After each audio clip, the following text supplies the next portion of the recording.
Good evening, ladies and gentlemen, and thank you all very much for coming to our book launch. My name is Michael Kossa. I'm one of the three editors of the book and the one who's been corresponding with you ad nauseum. So forgive the indulgences, but I'm very pleased to see you all here this evening.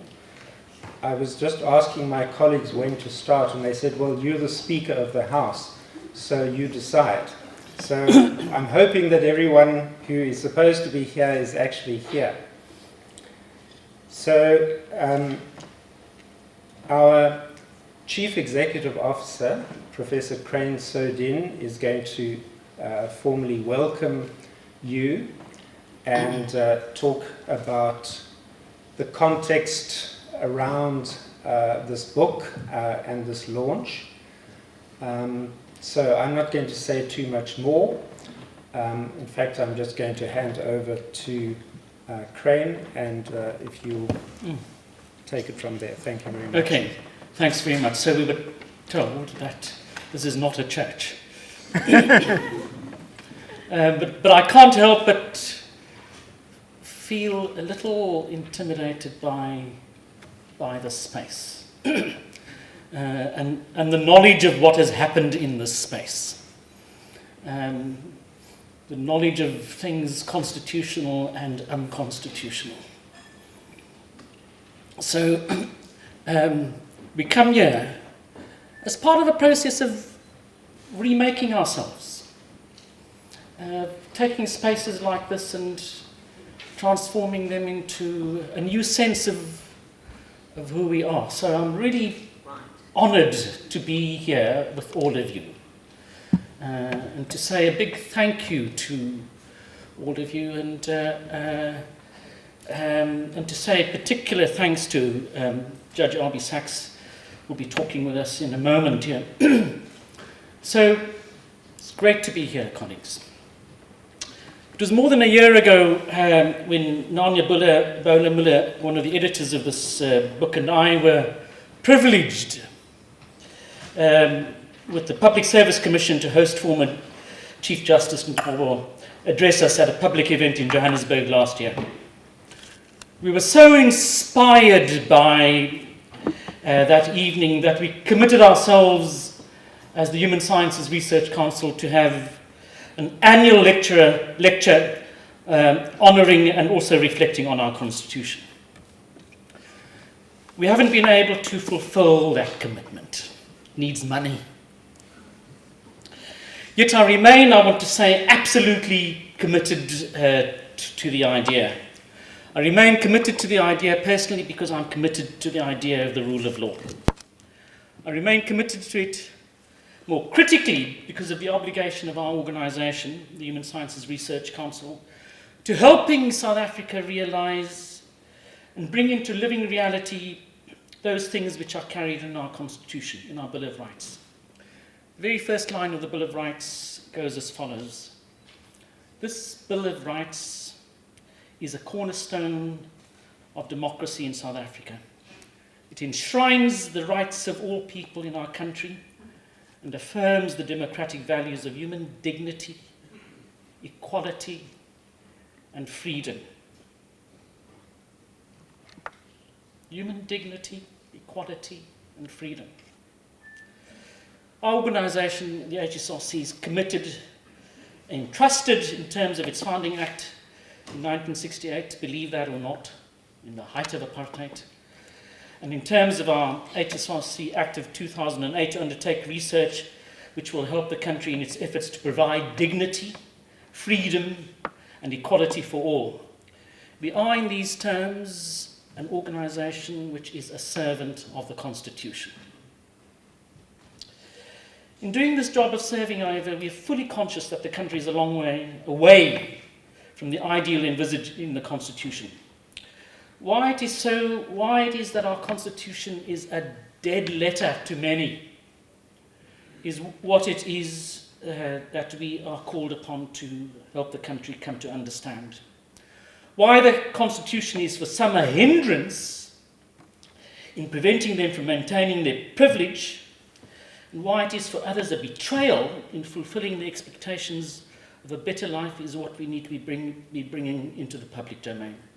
So how we make the Constitution a living document in which people have confidence in it is what we in the HSRC now commit ourselves to understanding better. And this book is a major step towards that. It's a major step in understanding how we make the Constitution a living document. It understands, and this theme is repeated by many contributors into the book, it understands that that process is a journey. It uses the words a journey a lot. It uses in its title making the road by walking it.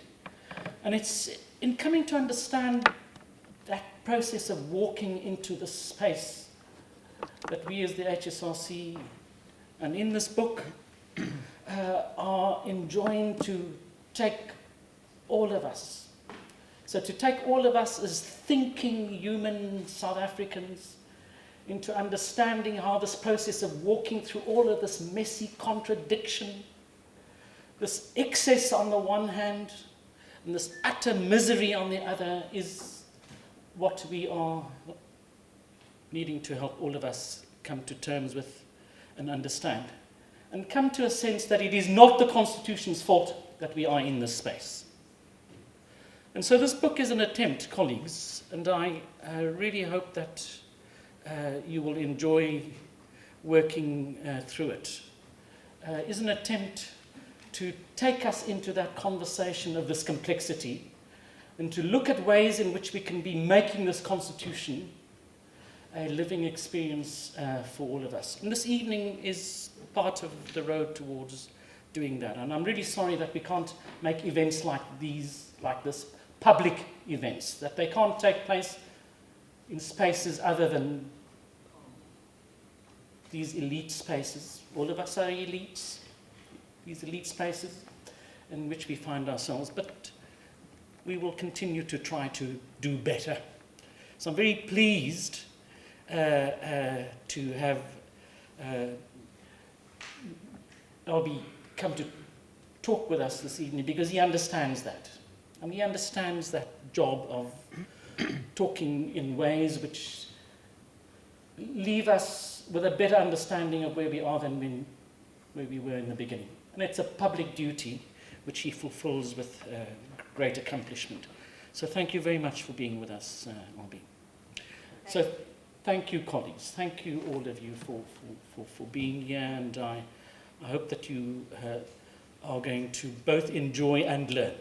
Thank you very much.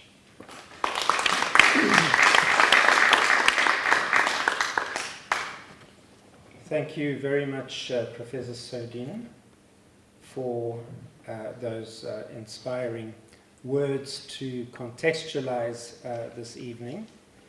I'm now going to call on Professor Nania Bola-Muller, who is the Executive Director of the Democracy, Governance and Service Delivery Research Program at the HSRC and the first editor of this book, to say a few words about how the book came into being and also then to introduce our guest speaker. So, Nania, thank you very much.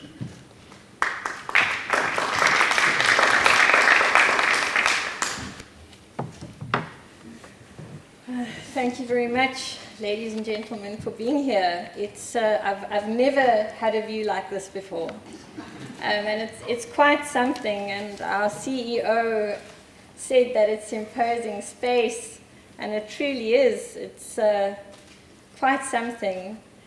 And so to be here and to talk to you about this labor of love is a tremendous privilege, and it means a lot to us as the Human Sciences Research Council, and to myself and my two co-authors, Dr. Michael Kossa and Advocate Gary Pienaar. We have come a long way, actually longer than at merely writing the book. And I would like to give you, as you're going to read the book, I'm not going to read it to you or for you and charge you 120,000 Rand to do so, but I'm going to tell you a little bit about the journey and where it began. And it began in a very interesting place. Even before I came to Pretoria, I was at the University of Port Elizabeth for many years. There was an advertisement in the Sunday Times newspaper, and it was for research to be conducted on the review of the courts. And I looked at this. I hadn't come to the HSRC yet. I was still a legal academic in my ivory tower, and I thought, this is wrong. This probing of the courts is an imposition on the independence of the courts, and it is purely and utterly wrong. And there were a lot of people who said this in the media, important people. Professor Pierre de Fosse, he said he was going to be here, but my eyes are bad, so I don't think I can see Pierre anyway. There were a number of really big names in the media saying this is not on. The Department of Justice cannot do something like this. And after a number of discussions, it was re-advertised. And as it was re-advertised, I had landed at the HSRC. So I had moved from University of Port Elizabeth to the Human Sciences Research Council. I was no longer lecturing law to students, but I was working with policymakers. And when you first start doing something like that, it's totally different to being an academic and engaging with students. So I thought to myself, maybe we can do this better than anybody else. And that might sound egotistical, but I honestly thought so, because I have a love for the Constitution and the courts. And I said, maybe we are the best organization to do this research, because we would do it in a way that would not allow it to be used as a political tool. So we entered into an agreement with the University of Fort Hare, submitted a proposal, and we got the work. So we started this journey, and what we decided to do was we decided to look at socioeconomic rights in the Constitution. A lot of attention is paid on civil and political rights, but we felt, let's take a look at how the courts are doing when it comes to the realm of socioeconomic rights. What are they saying in their judgments? What are the judges changing in terms of their judgments? And it was a fascinating experience. We studied 43 cases from the very beginning of the case to the very end of the case. And that's before it comes into the courtroom and after it's left the courtroom. So we would look at how the issue arose, how it got to court, how it was dealt with in court, focusing on the Constitutional Court, and what happened afterwards. So we interviewed a lot of people. We had key informant interviews with parties to the judgments. We interviewed advocates, attorneys, NGOs, CSOs, and of course communities affected, either directly or indirectly. But for me, it was an exciting thing that we also interviewed judges. People whose work I had been studying and who I respected tremendously. And so we contacted the judges from the first bench who were still with us. And all of them agreed to be interviewed by us. And that was really remarkable. So 7 judges who we're writing about in this book opened their homes to us, allowed us in, and spent a few hours talking about their judgments, transformation, social justice, the role of the court, separation of powers, and it's all in this book. And because we had these amazing records, we wanted very much for it to become alive, not be an archive. And we took these interviews and we brought them, hopefully, we brought them to a place where people could read about these judgments and the people who made these judgments and understand where the Constitution came from and how the Constitution has been evolving over time. So one of the judges who I interviewed is with us tonight. I'm actually not going to introduce him. My boss, the Deputy CEO, is going to introduce him. But before I introduce my co-author of the chapter I wrote with on Justice Sachs, Thobekile Zikhale, I want to say something about the interview that I found very amusing, and I hope, Justice Sachs, you don't mind.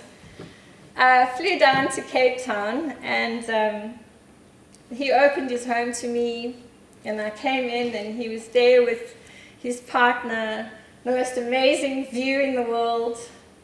But there were workmen in the house, and they were making a tremendous amount of noise.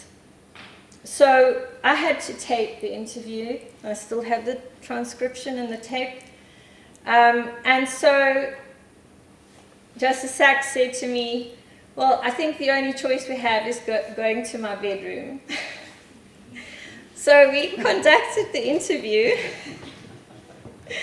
in a constitutional court judge's bedroom. So I can say that with truthfully that this is the case, and it just shows you how down to earth Justice Sachs really is, and how much I smile about that memory, and hopefully some of that comes through in the chapter that I wrote.